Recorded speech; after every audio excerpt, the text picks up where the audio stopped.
Can you believe this cost me just £5? This was a £99 piece of equipment not too long ago. Who sells it for such a low price?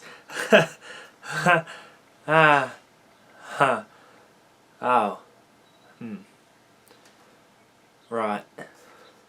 Hello everyone and welcome to another video. Now today we're taking a look at the OUYA.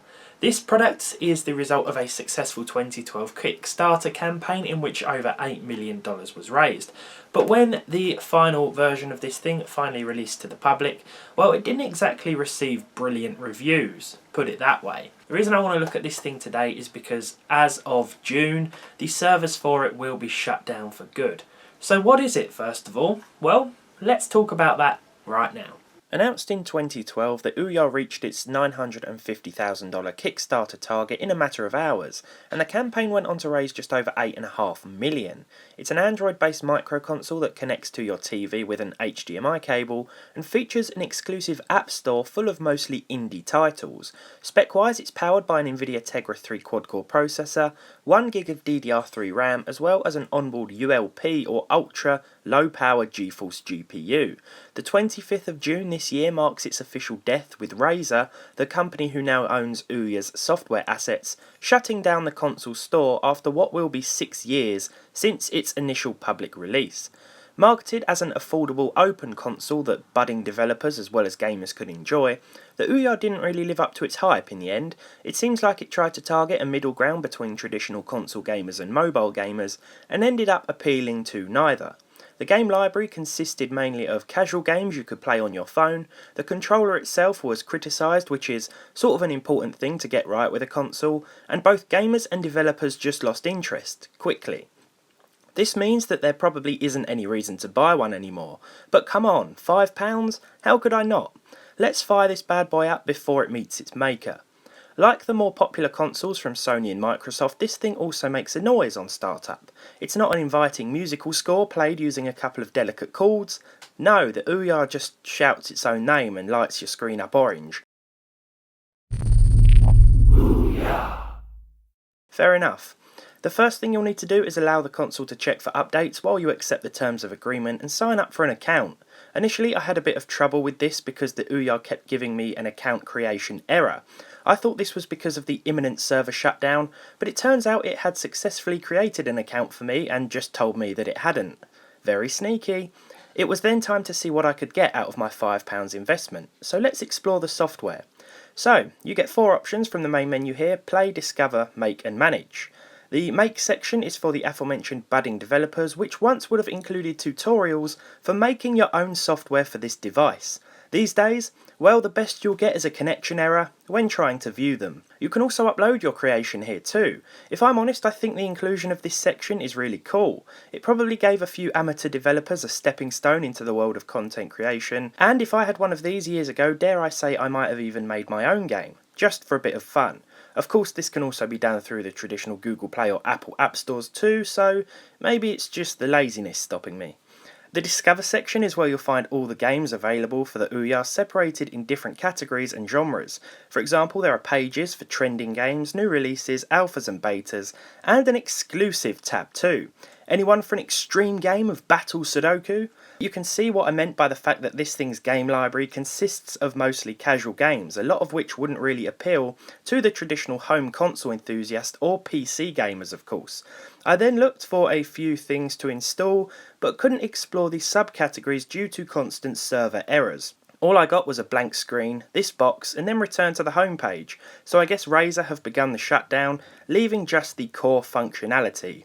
I could be wrong because this thing did also suffer from poor internet connectivity, with some users requiring their router to be in the same room, or you could just use the built-in Ethernet port to hook it up the old-fashioned way. So, let's install a couple of games and see how they run. First up I chose Motorbike, which looks pretty fun. I had the option to either buy or download for free. I wonder which one I'll choose. The free option gives you a trial, I believe, but because of the shutdown next month, you can't add any funds in order to buy these games. I'm not sure if you can still spend existing money on your account, but it's impossible to say whether or not these games will still be playable at the end of June. This is why I prefer physical media. I won't lie, this game is pretty fun, and quite difficult too. I do appreciate being able to play mobile games with a controller in some instances, and although it's not something I would have spent £99 for back in the day, I can see why this thing may have appealed to some. It's easy to mock it, but if there was an audience for it and people enjoyed it, then I guess to them it was a decent device. The general consensus though is that it was a technological failure. I then decided to play Aerial Dodge, which again is basic by design but can easily kill half an hour. What I did notice is that the fan inside the OUYA started to get a little loud. I mean, this doesn't strike me as intensive, but the console seems to think it was. Anyway, this is a pretty fun game, but just like Motorbike, there are probably many similar titles available on the Play Store, and there were back in 2013 too. Finally, I tried Shadowgun. This was featured in some of the OUYA promotion videos because it was probably one of the best graphically impressive mobile titles back then. And although the OUYA didn't feature the very best tech, it could still handle this game. As you can see here, it still looks pretty good and runs quite well on this console. There are a few lag spikes here and there, but nothing major, and this is one of those games where the controller is a blessing. I mentioned before that these games possibly may be unplayable after the servers are shut down, which will certainly be the case for ones that require purchase validation, but those that don't might still work, so if you have one of these, be sure to download as many games as you can now, just in case. But let's move on to the OUYA's saving grace. Emulation. I downloaded FPSE from the in-game store, and thanks to the USB port in the back of the console, was able to transfer some of my PS1 titles to it. Now these days you can't buy the full version, so you'll get a big red "Buy Now" watermark in the top left corner, but luckily I have a friend who revealed to me he's been emulating games on the OUYA for years, and purchased FPSE a while back. It was nice to see that this little box could handle Tony Hawk's Pro Skater at what seemed to be close to full speed, with a few slowdowns here and there, as well as the original Colin McRae Rally. I'm actually going to revisit OUYA after the server shutdown date to see what still runs and whether we can still use it as a full-on emulation device, even when we have to start from scratch. You know, installing the required apps and so on, because if it can still be done through sideloading and these applications work, then this thing might still be worth picking up for what will certainly be a heavily reduced low price. I also gave a Gameboy Advance emulator a quick go, and fired up Driver 3, which ran perfectly. I'd recommend going to dayoftheouya.com for a list of emulators that work on this device, because there are quite a few of them, and I think if the whole emulator thing was pushed a little bit more in the original promotion of this thing, it might have done a little bit better, but it is a grey area, as I'm sure most of you know, so perhaps that's why. So, that's the OUYA, everybody. Now, because this was initially pushed as a pretty open console, easily accessible to both gamers and developers, I thought we'd do one last thing and give it a little bit of a teardown, because it's actually a very simple process.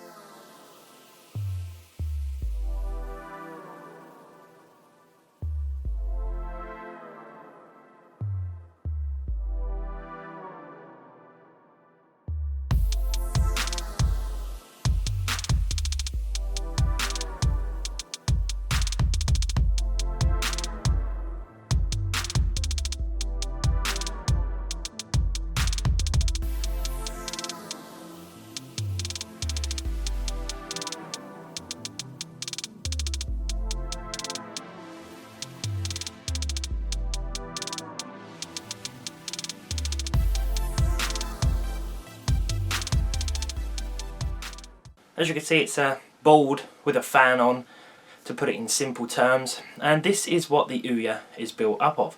Doesn't it remind you of a lot of those other cheap Chinese devices you could find that have also got Android versions installed on them, albeit full versions of Android operating systems that include the Google Play Store? Some of those little devices these days even have Windows on as well, and can run a few less demanding titles, but I guess that's besides the point here. The OUYA set out to target the middle ground between traditional console gamers and mobile gamers, and there was a big emphasis on reinventing the purpose of the television, as you probably saw in a lot of those older promo videos if you paid close attention to this thing's release.